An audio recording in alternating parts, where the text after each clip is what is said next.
Olá, sejam muito bem-vindos e bem-vindas a mais um programa Ideias em Ação, promovido pelo Instituto Lopes Brasil de Desenvolvimento Humano, em comemoração aos nossos 17 anos.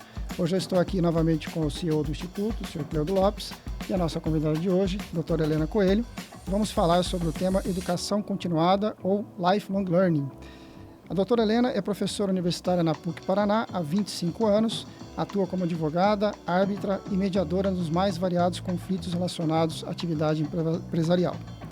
Cleudo, você estava comentando agora há pouco, antes de a gente começar nosso bate-papo de hoje, que vocês se conheceram através do Rotary, é isso? Isso, através do Rotary. Eu era presidente do meu Rotary Club no ano de 2015 e 2016, e uma colega, amiga da doutora Helena, a convidou para ir às nossas reuniões, frequentar as reuniões. Ela entendeu o propósito do Rotary, ela se interessou pelo servir, que é a missão mundial do Rotary, e atendeu o convite dessa amiga e se foi apresentada como associada, e foi uma grande alegria para todo o clube, porque nós ganhamos uma pessoa para a convivência. O Rotary se orienta pelos princípios de companheirismo, integridade, diversidade e, enfim, coisas que se alinham com os valores da Helena. Me permita, Helena, né? Lá no Rotary a gente chama pelo nome, não tem o doutor, não tem, né? Sim. E, posteriormente, a Helena se casou com um grande e querido amigo, que é o Adélcio. Então, isso nos aproximou mais ainda. Eu tive o privilégio, a oportunidade de estar no casamento deles, de uma cerimônia muito linda, maravilhosa, e foi muito gratificante também participar desse momento da sua vida, Helena, e da vida do Adélcio, que é um amigo que eu tenho desde os anos 2010, sei lá, até talvez um pouco antes. E o Rotary é uma instituição que nos aproxima e a gente atua na área de servir. E a Helena tem uns talentos também na área da cocção, ela é chefe de cozinha, faz umas comidas maravilhosas. É isso, não contei. Então, além de servir a comunidade, as pessoas, a sociedade, aquilo que o Rotary faz, a gente também aí se contribui. E eu tive o privilégio de ser convidado pela doutora Helena para dar uma aula no curso na pós-graduação, Direito Civil, uma aula de mentoria. De mentoria. E o convite foi renovado para esse ano de novo. Vou estar lá em dezembro. Já estou me preparando melhor do que me preparei ano passado. Quero levar uma contribuição para os advogados e seguir cumprindo a minha missão que eu escolhi, que é conduzir as pessoas na direção daquilo que são os seus propósitos. Obrigado, Helena. Obrigada. Obrigado por aceitar o convite, por estar aqui conosco. No tema Educação Continuada, você é professora há 25 anos, né? Ou seja, existe aí uma continuidade de 25 anos. Mas, para quem nunca tenha tomado contato com esse assunto, o que seria Educação Continuada ou Lifelong Learning? Eu acho que Lifelong Learning... Bom, primeiro quero agradecer o convite, é uma honra, uma alegria estar aqui com vocês. O Cleudo, além de um grande amigo, é um mentor também, que eu admiro muito, né? Tanto que o convidei para fazer parte do nosso curso de especialização em processo civil na PUC, né? Então, eu valorizo muito esse teu trabalho e tem muito a ver, educação continuada tem muito a ver com coaching, isso que a gente estava conversando, né? Um pouco aqui antes de começar a gravação, porque esse trabalho é justamente o que nos mantém e move para frente. E acho que muito mais, também nos mantém jovens, nos mantém ativos, que é justamente você entender que a gente nunca está completo, a gente nunca está pronto. Então, quando a gente fala de educação continuada, que é você continuar em educação a tua vida inteira, e daí que vem o termo lifelong learning, que seria o aprendizado ao longo da vida, é justamente você ter essa consciência de que você precisa se manter atualizado. E atualizado não necessariamente na tua área de atuação, porque existem diversas outras habilidades que também constroem não só o profissional que você é, mas também a tua personalidade, enfim, ampliam a tua rede de contatos, o teu network. Então, você se manter na academia se manter estudando ou se manter estudante, independente do maior gabarito que você tenha, é sempre necessário. E é esse o conceito de lifelong learning que eu, na verdade, trouxe como filosofia. Hoje, na PUC, eu atuo não só como professora, mas eu atuo também como coordenadora da educação continuada da Escola de Direito, justamente promovendo cursos, não só cursos de especialização do lato sensu, mas também cursos de pequena duração, que são justamente aqueles cursos voltados para o mercado, para trazer o mercado para dentro da universidade, que vai ser excelente para os profissionais e também para a universidade, porque a gente também tem essa troca entre academia e mercado que é importante. Então, é essa consciência mesmo, é quase uma filosofia, o lifelong learning. Sim, uma filosofia que eu particularmente adoto para mim também, porque a gente está sempre aprendendo, né? E está disposto a aprender sobre os mais variados assuntos e que interessante essa iniciativa da PUC de abrir esses cursos, poderia chamar de extracurriculares, não sei, mas que faz com que os alunos tenham uma visão do que acontece no mercado, saiam mais bem preparados, né, Cleusa? Como é que foi a experiência da aula de mentoria para os advogados? Primeiro foi desafiadora, né? E a gente... eu tive, assim, dentro do meu exercício das minhas atividades profissionais no Banespa, eu tive advogados que trabalhavam na minha equipe, né? Então, aquilo gerava, assim, sempre uma complementariedade, né? Por exemplo, quando eu trabalhei na gestão do Conselho de Administração, que eu fazia toda a parte de secretaria, eu tive que me apoiar, por exemplo, num advogado que hoje é diretor do Banco Safra, e que, na época, era um advogado que estava começando sua carreira no banco. E ali eu aprendi muita coisa com ele. E ele aprendeu muita coisa comigo, nós trocávamos experiência, porque eu já era um profissional com alguma experiência bancária, né? Até me lembro que, no momento, ele falou assim para mim: Cleudo, eu vou precisar aprender um pouco de banco com você. E aí eu falei: eu vou precisar aprender alguma coisa do direito com você, porque nós temos que fazer uma reforma estatutária, por exemplo. Nós tínhamos que fazer uma reforma estatutária do banco. O banco estava em processo de privatização. E nós tínhamos que transformar o banco, que estava no regime de administração especial temporária. Para quem não sabe, é um banco sob intervenção federal do Banco Central. Que foi o que aconteceu com o Banespa. Que ficou durante 4 anos e meio, 5 anos nesse regime de administração, para um banco, uma sociedade, restabelecer sua condição de sociedade anônima e recompor conselho de administração, diretoria executiva, cumprir todos os pré-requisitos da Comissão de Valores Mobiliários, fazer divulgação de balanços e distribuição de resultados. Então, isso aí foi um desafio assim gigantesco. Mas a gente fez isso apoiado em advogados especialistas, né? Então, o advogado que me auxiliou no processo de reformulação do estatuto, o advogado que nos auxiliou na questão da divulgação dos resultados, orientado pela legislação da Comissão de Valores Mobiliários. Então, minha vida nos últimos 6 anos no Banespa foi de muita convivência com os advogados. E aí eu pude perceber qual o potencial que existe na função do advogado. Atividade jurídica. Atividade jurídica. E aí, quando eu recebi o convite para fazer a aula de mentoria, eu falei, bom, onde que eu vou me apoiar? Eu vou me apoiar nesse conhecimento que eu tinha dessas pessoas, quanto que eles foram importantes lá. E quais são as opções que existem, né, para a advocacia, que são incontáveis, né? É um leque bem aberto. E aí é o seguinte, a gente começa conversando, olha, isso é uma aula de 4 horas, e, na verdade, a gente não vai esgotar aqui um processo de mentoria em 4 horas, mas a gente vai trabalhar uma orientação do que vocês podem fazer a partir daquilo que fala no teu coração e que fala também no teu intelecto, né? O que eu quero realmente fazer, mas o que o meu coração diz para fazer. E eu me orientei ao preparar o material para a aula de mentoria numa pergunta estruturada que é a seguinte: comece pelo porquê, depois saiba o como e o que você vai fazer como advogado.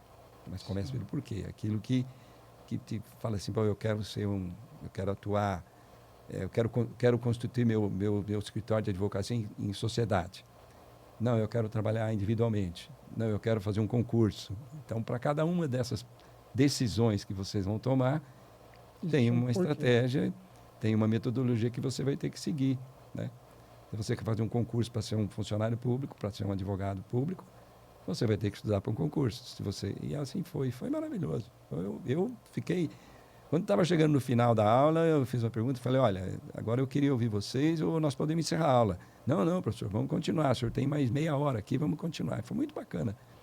E agora eu espero que esse ano eu consiga contribuir de uma maneira mais eficaz, enfim, com uma abordagem... E assim, toda vez que você faz algo pela primeira vez, quando você termina, você deve fazer uma análise do tipo assim, o que eu fiz bem feito? O que eu não fiz bem feito e o que eu vou fazer da próxima vez. Então, eu tenho algumas coisas que eu quero fazer diferente. Isso é um aprendizado. Isso é um aprendizado continuado, ou seja, foi um aprendizado continuado. Inclusive, né? Exato. É isso, ou seja, a gente nunca pode estar satisfeito com o resultado. Né? Isso não significa ser um eterno insatisfeito. Então, é sempre ter a consciência de que você pode melhorar. Né? E melhorar a partir dos feedbacks. Então, isso é muito importante, porque essa é uma habilidade, inclusive, né? Então, você estava me perguntando o que os alunos precisam aprender, quais são as habilidades que eles têm que desenvolver, né? E existem várias habilidades que são super necessárias e que estão muito além dos cursos, né? Então, todos os profissionais, hoje em dia, precisam, por exemplo, aprender a dar feedback. Mas mais do que aprender a dar feedback, eles precisam aprender a receber feedback. Né? Algo que eu sempre falo que feedback positivo, entre aspas, né, não leva ninguém a lugar nenhum. Fala assim, não, você foi super bem, tá ótimo, maravilhoso. Tá, e daí? Né? No que eu posso melhorar? Então, eu acho que você fazer sempre essa autoavaliação e buscar... Veja, falando por mim, né? Então, eu estou em constante aperfeiçoamento. Né? Então, veja, eu fiz, logo que eu me formei, eu fiz especialização. Aí depois eu fiz mestrado, aí já com a atividade acadêmica vi a necessidade de fazer doutorado, e aí o que você imagina? Que acabou, né? Ou seja, eu já fiz tudo o que poderia fazer, né? Não.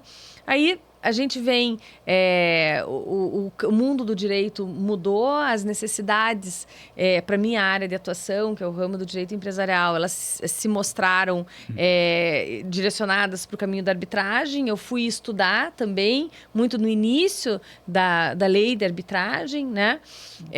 Então, eu fui estudar, fui me qualificar adquirir essa expertise. Aí vem a mediação, que também você precisa se qualificar como mediador, estudar como mediador, e em paralelo a tudo isso tem todas as outras formações que não são da nossa área de atuação, né? Como o Cleudo falou, eu fiz curso de chefe de cozinha, então eu sou diplomada, chefe de cozinha, sou diplomada, sommelier, que você fala, poxa, mas por que você foi fazer esse curso, né? Porque, na verdade, eu senti a necessidade de estudar e queria sair um pouco da área do direito. Mas são cursos que foram me mostrar legislação tributária do campo de bebidas, que era uma atuação que tinha a ver com o meu escritório na época, né?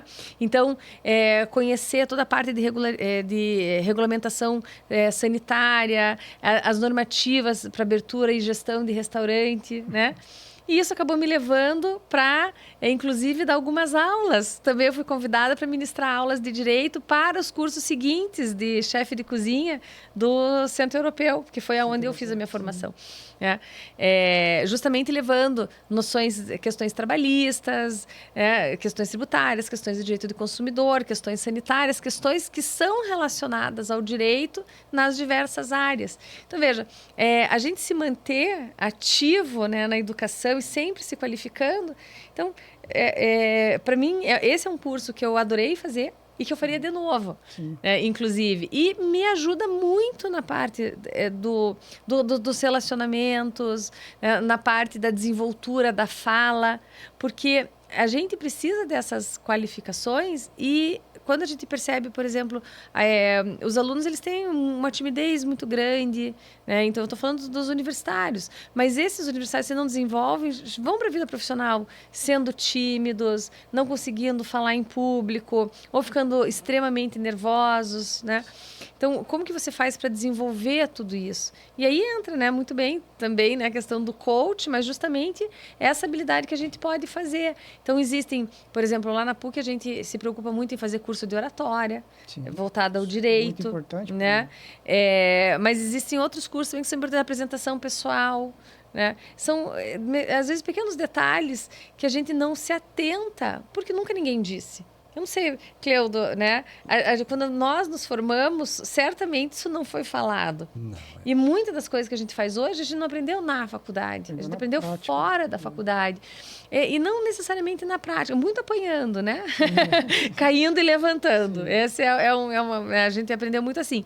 Mas também a gente foi buscar fora da universidade, porque a universidade tem uma carga horária limitada. É aquilo. E até um programa, né? Então, aquele programa que contempla aqueles conhecimentos, trazer aquela experiência. E não necessariamente também você vai atuar nessas áreas, né? Então, tem campos, hoje, no direito digital, por exemplo, né? Então, quando que a gente ia imaginar, na minha época de faculdade, nem celular tinha. Imagine que eu fosse pensar...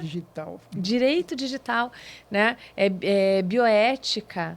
Então, as questões genéticas, hoje as questões que se apresentam às novas famílias, a questão sucessória, né? Então, é um vasto campo hoje do direito, porque a sociedade evoluiu, né? A tecnologia evoluiu e o direito acaba que está correndo atrás. Né?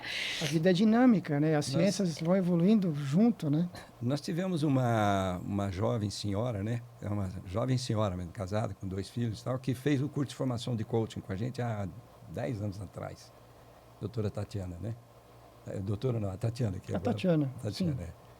E aí ela identificou um nicho de atuação no coaching, que é questão de empresas familiares, né? Sim. E ela trabalhava em parceria com uma advogada e agora há 3 anos atrás, ela decidiu que ia fazer o curso de Direito para poder atuar independente nisso. Eu gosto muito quando a gente fala de educação continuada, e eu tive um momento que eu estava assistindo uma palestra e a pessoa que estava dando a palestra falou assim, olha, é muito importante, né? Eu estava falando uma palestra sobre coaching mesmo.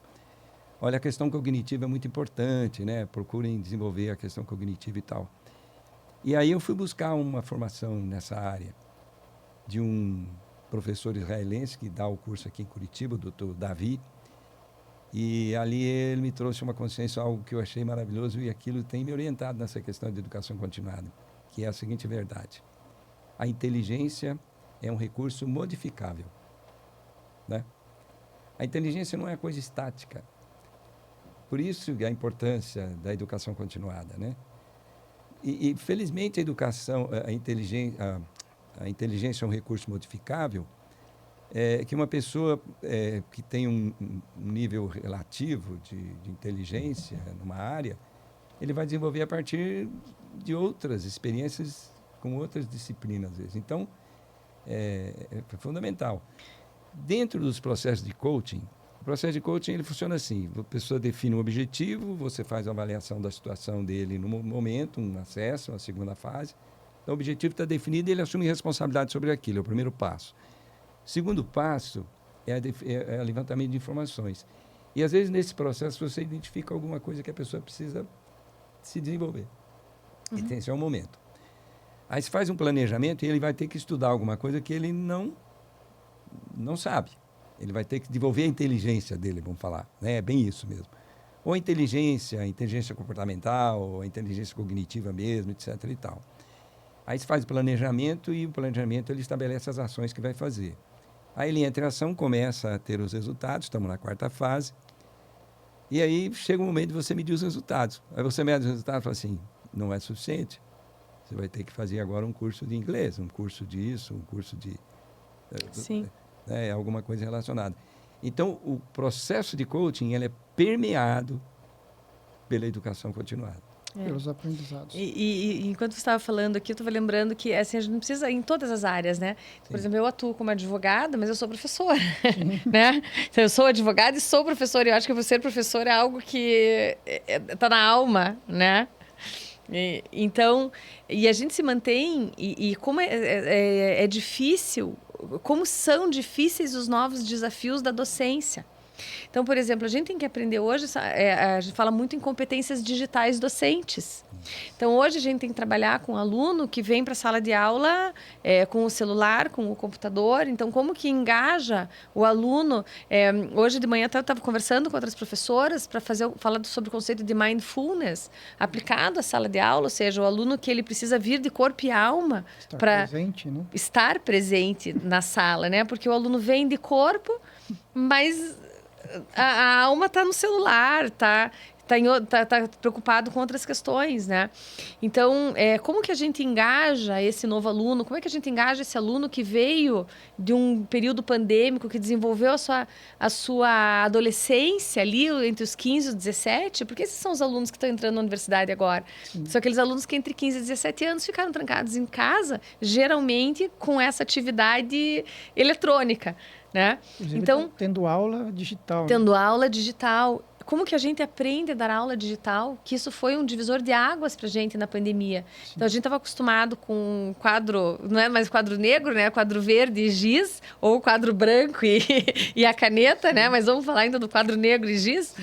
Mas a gente estava acostumado com isso e, de repente, do dia para a noite, a gente precisou aprender a dar aula online, aprender recursos, que são esses recursos de Google Meets, de Teams, né? Zoom, enfim, a gente nunca tinha ouvido falar disso, de repente a gente estava imerso nisso, a gente precisou aprender. E hoje a gente precisa aprender a utilizar, por exemplo, Kahoot, que não sei se vocês conhecem, mas é como se fosse um aplicativo para fazer perguntas para uma plateia, então eles respondem todos ali pelo celular. Sim, então, você engaja. E tem vários outros, assim, N, né? Inclusive, tem propostas, né, de aplicativos justamente para utilização pedagógica desses aplicativos. E a gente que vem de uma era digital, como eu falei, a gente não tinha nem celular quando a gente fez faculdade, a gente tem que aprender a manejar tudo isso. E a gente tem uma idade, Cleudo, né? E eu nem tanto, eu acho que eu até me considero bastante digitalizada, mas eu tenho muita dificuldade. E percebo que as pessoas mais velhas do que eu têm mais dificuldade ainda.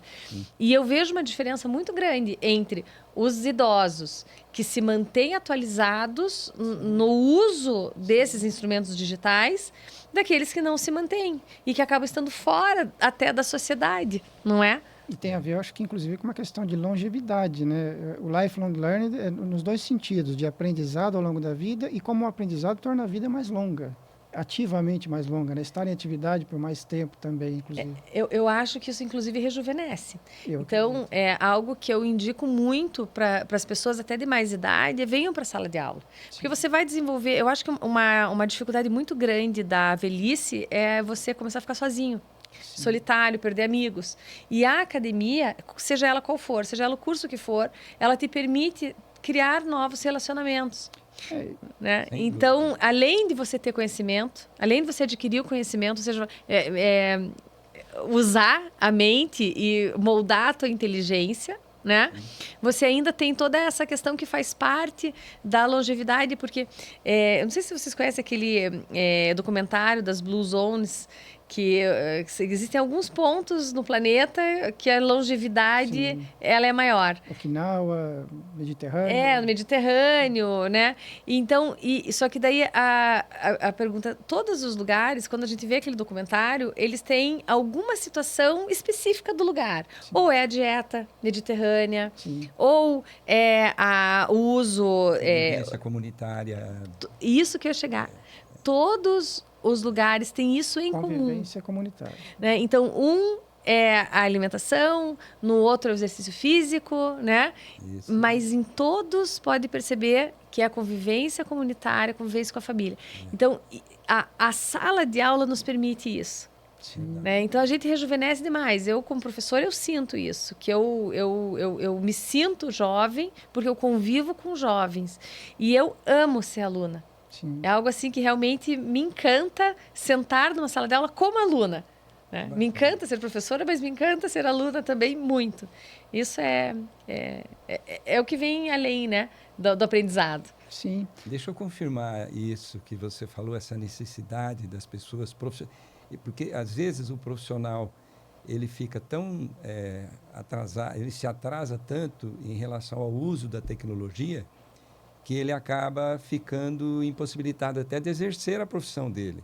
Eu estou falando isso com base em pessoas que eu conheço, amigos, né, amigos médicos, que têm uma dificuldade muito grande de estar num ambiente de hospital, por exemplo, e fazer as prescrições, utilizar o sistema da administração ali do paciente, o prontuário, né, eletrônico, porque ele tem que fazer a inserção ali. Então, às vezes, ele socorre de um funcionário, alguém para apoiar. Ou, às vezes, de um residente. Sim. Né? Conheço histórias assim. Né?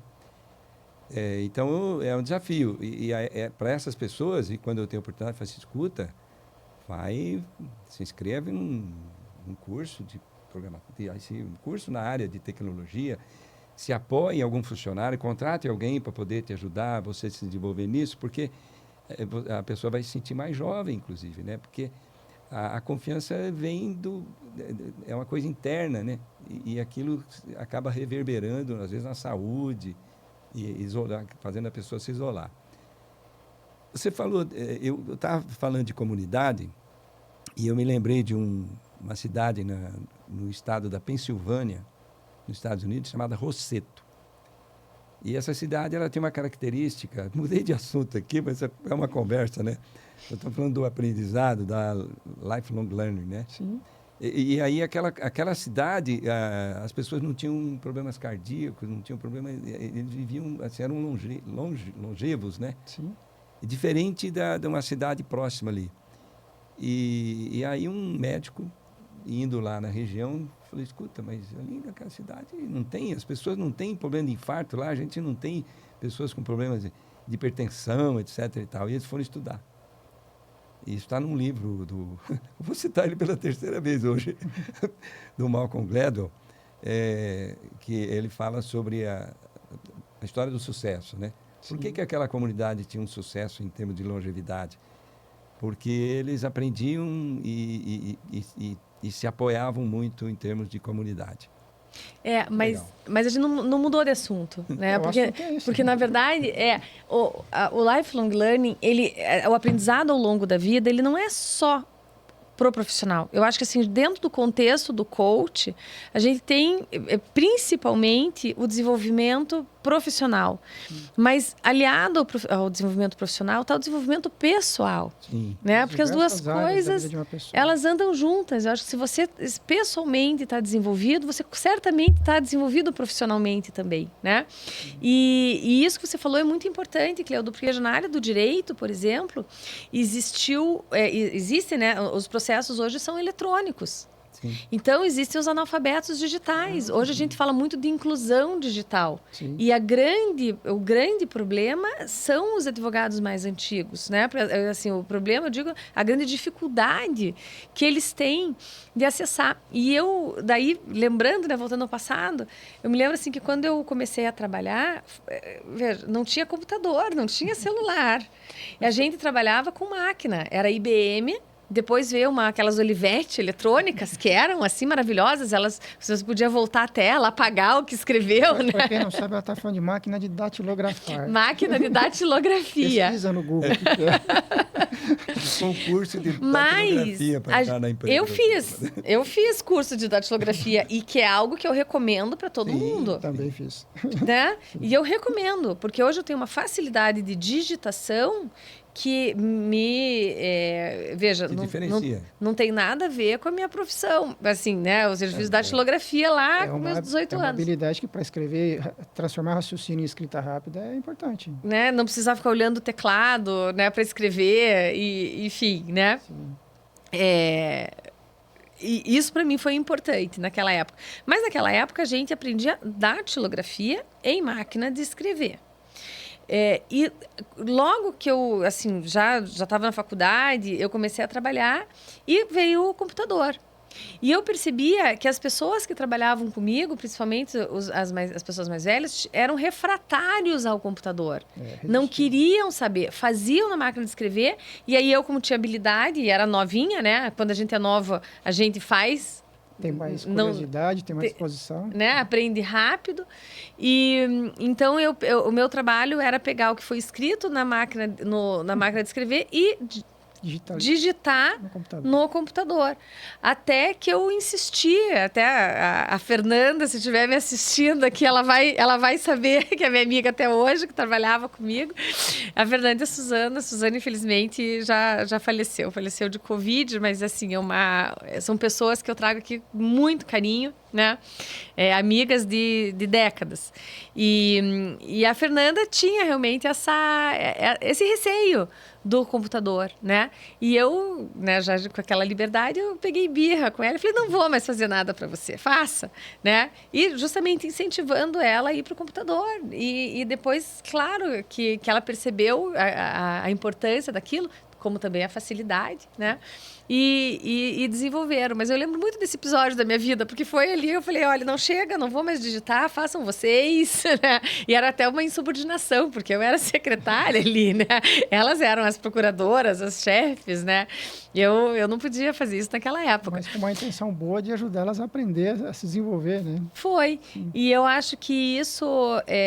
Mas a gente passa, então, a nossa geração, minha geração, passou por muita mudança. Eu digo que esses dias eu escutei um amigo falar, inclusive, é o que eu penso também, é uma geração privilegiada, porque ela viu as duas situações. E quem se dispõe, quem tem a curiosidade, quem quer aprender, ela recebe os benefícios dessa nova geração, né, da tecnologia avançada, e tem todo o conhecimento, da experiência vida do que era antes. Da área analógica. Exato. Então, a gente, na verdade, super-humanos, vamos dizer assim, né? Super-humanos. E falando, assim, de lifelong learning, eu acho que também é importante, né, considerando isso que você disse, de buscar o conhecimento ancestral, digamos assim, né? Porque a gente fala muito aqui do aprendizado formal, do fazer cursos, de se manter atualizado dentro da tua área de atuação. Isso eu acho que tem que ser, né? É algo assim que não se afasta. Mas também é importante a gente reverenciar o passado, ouvir os mais velhos, manter essa memória importante, porque isso também eu percebo que a juventude não faz. Eles são a juventude conhecimento rápido, conhecimento Google, conhecimento fácil, né?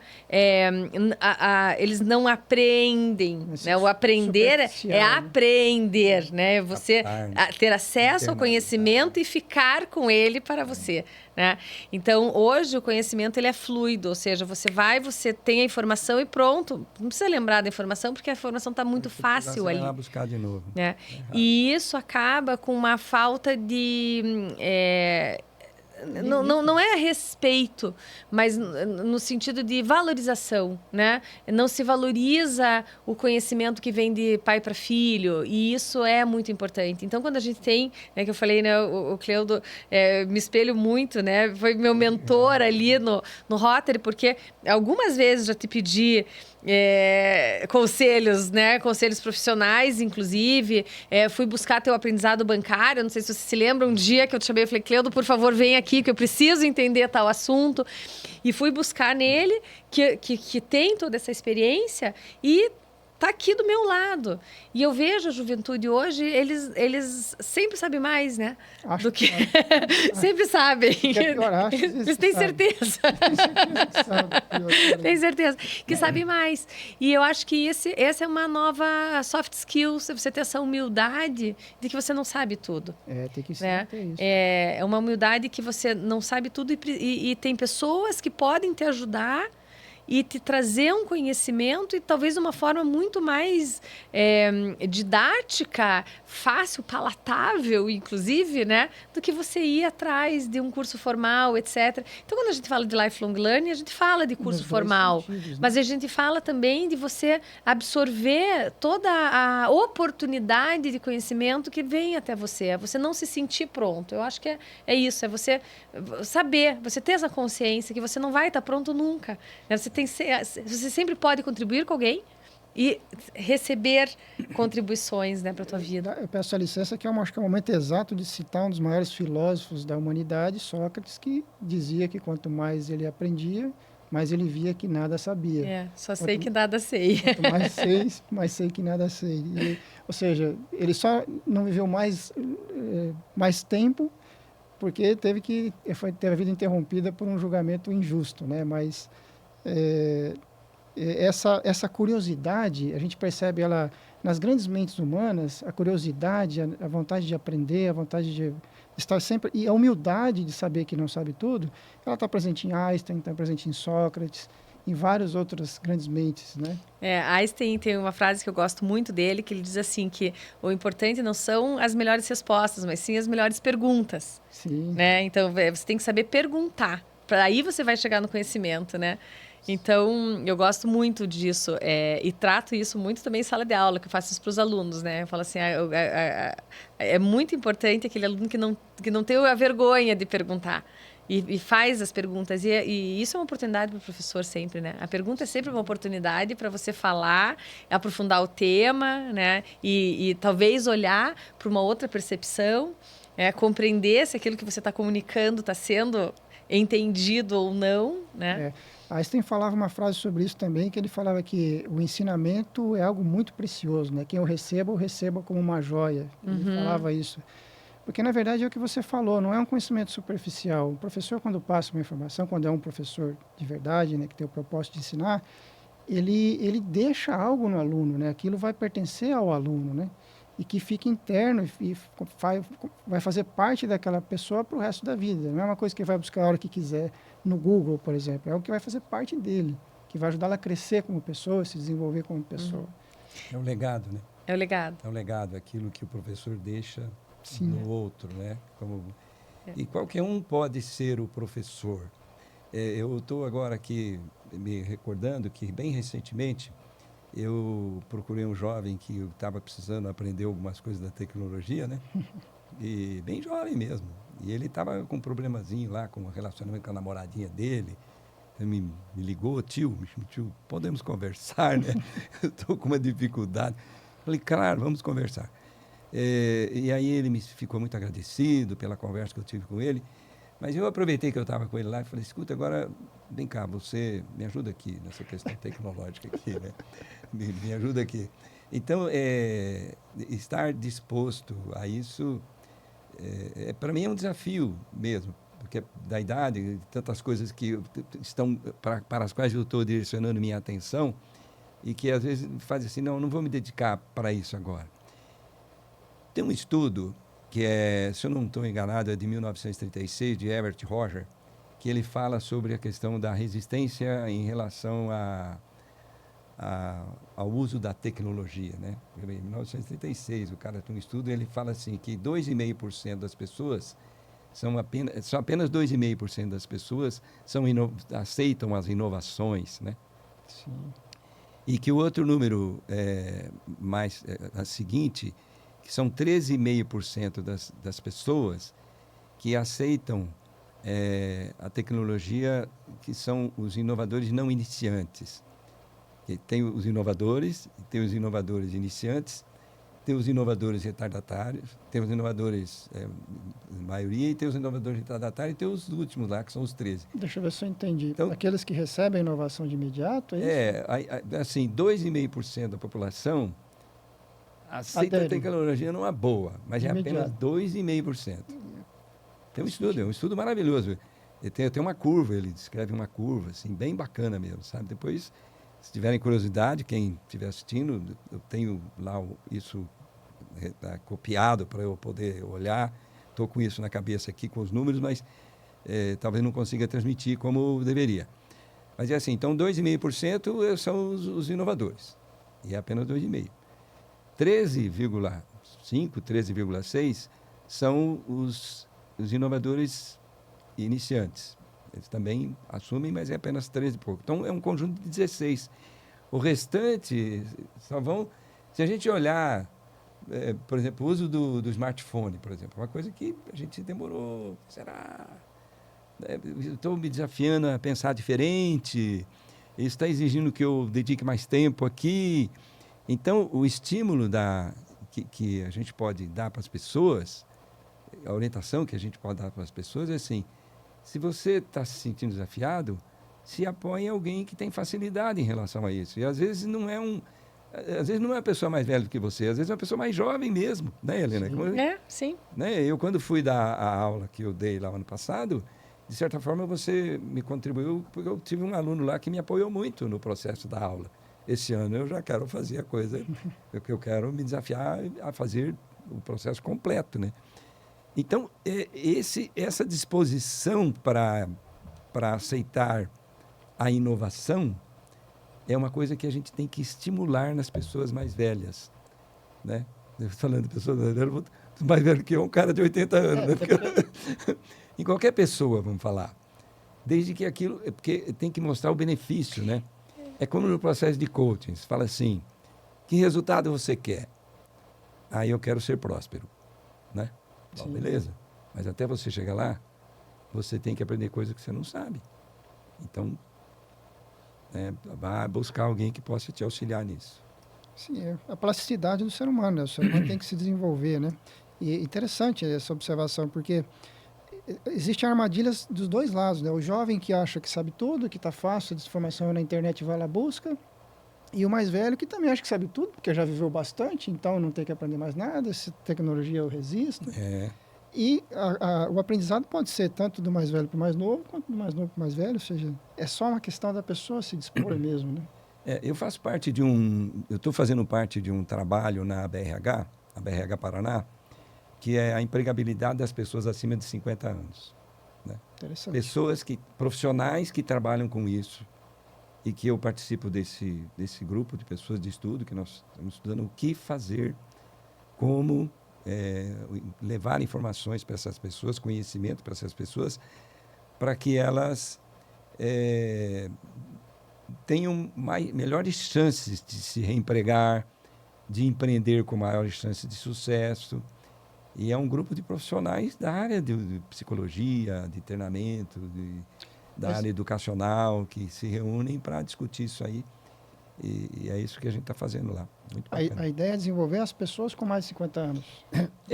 Trabalhar com essas pessoas para identificar aquilo que está impedindo ela de ter uma melhor aceitação no mercado de trabalho. Então, é uma questão cultural do mercado também. Né? Porque o mercado, né, assim, o mercado, o mercado, ele atende o consumidor lá. Se ele vai atender com uma pessoa que tem 30 anos, se vai atender com uma que tem 50, ele vai saber que competência aquela pessoa tem para atender aquilo que o cliente quer, né? É assim que funciona, né, Helena? Mas no campo executivo, né, 50 anos já está idoso, né? Então, já tá, assim, a partir dos 40, 45, se você perde o emprego nessa faixa etária, é muito difícil você se recolocar dentro do mundo corporativo, né? Essa então, é uma cultura bem arraigada. Essa é uma cultura arraigada e é um problema, realmente, né? Mas vocês falando isso, me veio outro estudo, né? Porque o que a longevidade também faz com as pessoas no campo profissional.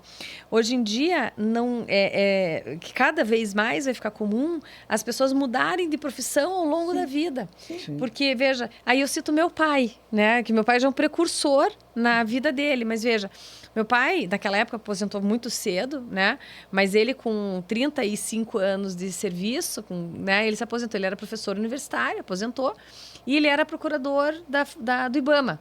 Né? E aposentou também. Sim. E aí, o que ele fez? Novo concurso público. Então, ele estava aposentado, se dispôs a fazer um concurso público e depois foi aprovado e exerceu a profissão de procurador da Fazenda Nacional por mais 25 anos, até os 75. Né? Então, veja, ele exerceu plenamente, integralmente, duas profissões, todo na área do direito. Sim. Mas hoje em dia é muito comum, né, e vai cada vez mais, que a pessoa fique 20, 30 anos numa profissão e depois mude totalmente, aos 50 comece do zero uma nova profissão e a exerça por mais 30 anos. Então, isso a longevidade está trazendo e é um fenômeno que nós vamos perceber com uma maior uma maior frequência, né, aí nos próximos anos. E isso muito dessa geração, que aí a outra não é a geração dos adolescentes da pandemia, mas dos executivos, dos jovens executivos da pandemia. Porque o que esse pessoal ele aprendeu? Eles aprenderam a ter qualidade de vida. Então, eles foram inseridos no mercado de trabalho de executivo, que é um mercado de trabalho pesado, difícil, que é aquele exigente no campo da carga horária de trabalho, né, do resultado, da pressão. Então, eles vêm daquele estresse, né, do mundo corporativo, que, né, todo mundo sabe como que é. E, de repente, eles tiveram a oportunidade do home office, eles tiveram a oportunidade de trabalhar, de morar em outros lugares, fora dos grandes centros, né? Então, você sai daquele estresse de trânsito, por exemplo, de São Paulo, né? A gente está em Curitiba. Aqui a gente tem também, mas nem se compara. Depois eu te falo um pouquinho sobre isso. Eu moro em São Paulo, numa região afastada. A gente percebe a vinda de muito mais pessoas para a região que eu moro hoje, justamente por causa da situação da pandemia, que as pessoas perceberam. Posso trabalhar de home office, então eu posso morar num lugar melhor, com menos trânsito, com mais qualidade de vida, ter mais contato com a família, né, durante o trabalho, enfim. Exato. Mas aí o pessoal começou assim, morar na fazenda, morar numa chácara, né, morar no zona rural, morar na praia. Então, eles começaram a ter isso. E isso está gerando, né, nessas pessoas, primeiro, a questão da não localização, né? Desregionalização, digamos assim, né? Descentralização. Então, descentralização, mas não, é muito mais algo assim, eles são nômades, eles podem ser nômades, eles não precisam fixar residência num lugar, né? E não precisa fixar residência, eles também não precisam adquirir patrimônio. Né? Porque Sim. a gente é do bem raiz, ou seja, o que eu preciso fazer? Eu preciso comprar minha casa. Peraí, aquela história minha casa própria. Aquela história de faculdade, casa, apartamento. Formar, casar, adquirir o seu apartamento, ter seus filhos, né? Ter seu carro. Isso tudo era sinônimo de status. Hoje o status é liberdade. Hoje o status realmente é você não ter essas raízes, né? E eles querem ter dinheiro no banco para poder ter experiências. Né? E isso tudo impacta no profissional. Né? E impacta no profissional e impacta também no acesso. Porque hoje eles também, com essa liberdade, eles podem fazer coisas que a gente não podia. Por exemplo, fazer um curso presencial no exterior. Então, a gente tinha que planejar, tirar uma licença do trabalho, né? Hoje não, eles vão, levam o trabalho junto. Imagina um curso no Cordon Bleu. Né? Que eu sou louca para fazer, por sinal. Então, tá na lista. Né? Esse tá na lista. Acho que tá na lista duas coisas para mim, assim. Acho que é um curso de gastronomia. Realmente, eu fiz o curso de chefe de cozinha e restauranteiro, né? Sim. Que já é um curso profissionalizante, que me habilita a trabalhar nessa área. Mas eu quero também fazer o curso o curso de gastronomia, não de chefe de cozinha. De chefe de cozinha eu já fiz, eu quero fazer o curso de gastronomia. Esse é um desejo meu. E esse de Cordon Bleu, com certeza. Com certeza eu quero fazer. Mas, por enquanto, estou priorizando agora outras questões aí no campo mais da mediação mesmo, né? Que é uma área que está crescendo bastante, é uma área que me encanta muito, porque o que me encanta na cozinha, né? E por que eu fui buscar a cozinha e para sair um pouco do direito? Porque o direito, principalmente o direito litigioso, o direito de tribunal, é um direito que demora para você dar resultado para o teu cliente. Sim. Né? As ações, elas demoram um tempo para dar resultado, então isso é algo que me angustia, sempre me angustiou muito, não poder dizer para o meu cliente quando que o processo vai terminar, ou ver aquela dor, aquele sofrimento, não conseguir, não ter o que mais fazer, porque tudo que você já fez por ele, você já poderia ter feito no sentido de ajuizar a demanda e agora tem que aguardar. E nem ter certeza do resultado, né? Além de ter que aguardar muito tempo, muitas vezes... né? Eu acho que cada vez menos a gente está evoluindo muito na questão da segurança jurídica, da consolidação dos entendimentos, da consolidação das decisões. Mas só que demora, né? Então, isso assim, acho que existe o problema de segurança jurídica, mas existe a questão da demora do processo. E a cozinha, quando você entrega um prato, a satisfação é imediata. A pessoa gosta ou não gosta. E graças a Deus, geralmente gostam do que eu faço. Mas também com essa vocação, essa vontade e esse estudo todo. Então, é muito legal, é muito gostoso, porque você tira assim, é um pouco de frustração de você não ter a entrega de um lado e, de repente, você vai para uma outra área que você tem essa entrega e essa satisfação imediata. Mas aí você tem um outro caminho no direito, né? Então, isso que isso já estou falando de coisa de 10 anos para mais, né? Que é o caminho da resolução extrajudicial de conflitos. Então, a arbitragem, acho que eu comecei pela arbitragem, né? Porque, principalmente com relação a litígios de alta complexidade. E agora o campo da mediação. Então, a mediação, que é algo que está me encantando demais, né? Não é assim novo, a gente não pode falar assim que seja tão novo, mas efetivamente a cultura, o brasileiro não tem tanta cultura da resolução autocompositiva dos conflitos, né? Sim. E eu tenho tratado isso como uma responsabilidade social da advocacia, de se manter atualizado nisso e se qualificar para resolver extrajudicialmente os conflitos como forma de contribuir realmente com a saúde do Poder Judiciário, ou seja, evitar ajuizar demandas que podem ser resolvidas para fora do judiciário pela atuação consciente dos advogados de ambas as partes, então levar as partes à autocomposição e, se não tiver essa condição de negociação direta, buscar a figura do mediador. E a mediação, ela é um resultado, então, quando muito bem aplicado, ela é um procedimento, uma ferramenta que leva as partes a uma resolução muito mais rápida do conflito. Sim. E aí eu tenho essa satisfação. Né? Então, né, você faça algo que você gosta. Então, eu gosto muito da mediação porque você vê que você está fazendo a diferença na vida das pessoas, você está ajudando as pessoas a resolverem elas próprios os seus conflitos. Isso vem a questão do empoderamento, de você realmente se apropriar do que você é a parte que você é parte daquele problema, daquele conflito, e você não é parte da solução, mas você é a própria solução, né? Sim. Junto, claro, com o outro, né? Sim. Mas que você venha se empoderar dessa consciência de que ninguém vai resolver o teu problema melhor do que você mesmo, né? Então, aí, em razão disso, eu me afastei um pouco, né, dos aperfeiçoamentos culinários e fui me focar mais no aperfeiçoamento, no desenvolvimento da apropriação das técnicas e ferramentas de mediação, me qualificar e me desenvolver mais como mediadora. Porque, realmente, eu acho que a gente tem que trabalhar com prazer, né? E, para mim, ver pessoas felizes e com aquelas questões que a incomodavam tanto solucionadas, sim, isso para mim é fantástico, né? Realmente me agrada muito. Eu fico imaginando, Helena, que assim, se a gente pudesse resumir isso, é um ganha, ganha, ganha. É um ganha-ganha. Na verdade, eu incluiria um terceiro elemento aí.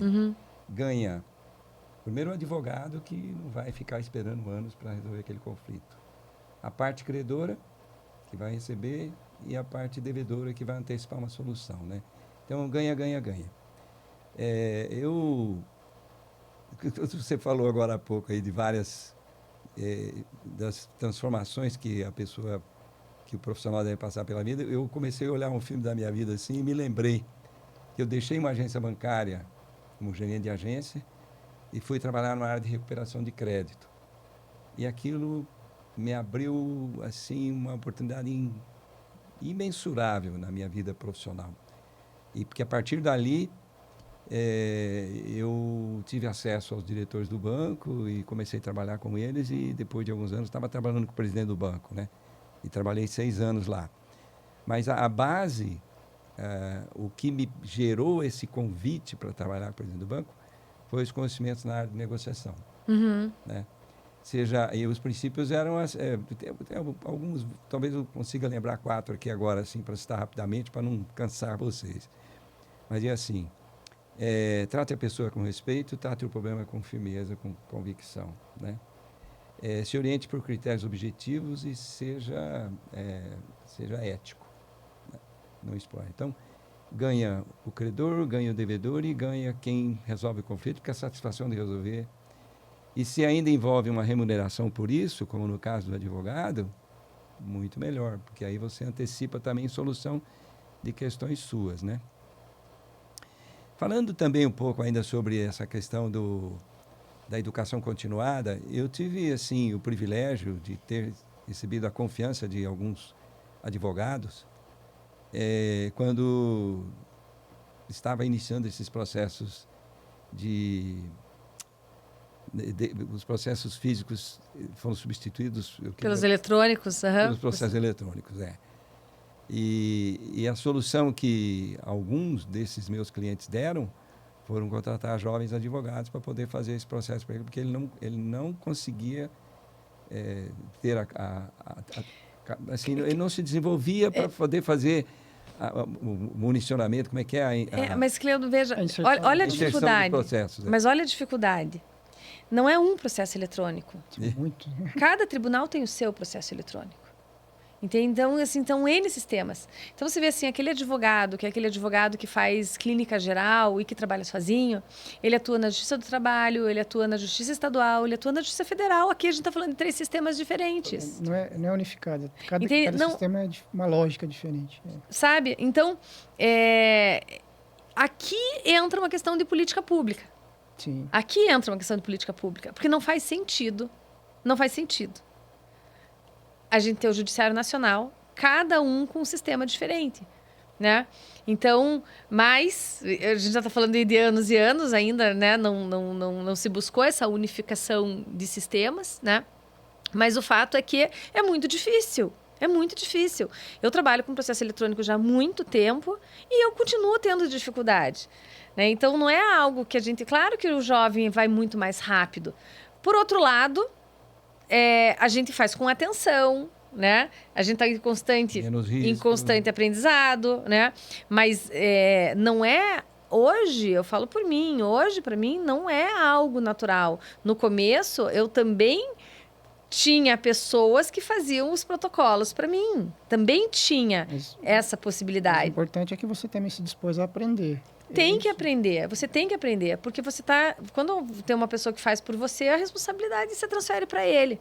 Sim. E aí você não dorme à noite para saber se o prazo foi cumprido ou não. E você... Não é? Responsabilidade não se delega. Não, né? Então, é algo assim que todos os advogados têm que se apropriar disso, com certeza. Mas, por outro lado, também é muito difícil, né? A gente tem que reconhecer. E aí você tem que ter empatia. É uma empatia que a gente precisa ter aí como poder público, talvez, né? Eu acho que precisaria de uma... A ordem tem isso, né? A OAB tem um serviço da inclusão digital dos advogados, então ela presta realmente esse serviço e se preocupa muito com isso. Sim. Então, várias vezes que eu tenho problema, eu mesma recorro a esse serviço da ordem já, às vezes desconfiguro o teu computador, né? Então, eu uso o MacBook, ele não conversa muito com o sistema do tribunal, né? E aí, bom, eu sempre vou lá na OAB. Aí eles sempre resolvem. Eles sempre resolvem o problema para mim. Mas é algo que a gente também precisa ter empatia, que é outra característica que você precisa também desenvolver como soft skills, sim, né? Para o profissional, né? Empatia, curiosidade, disposição e etc. Olha, a gente está chegando no tempo do nosso programa, mas uma conversa que poderia continuar por mais bastante tempo.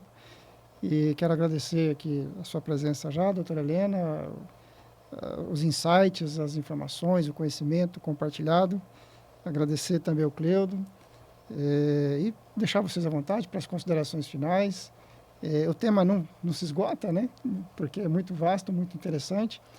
Mas eu já antecipo aqui, muito obrigado, aprendi bastante hoje e que faz parte, inclusive, do meu processo de lifelong learning, vamos dizer.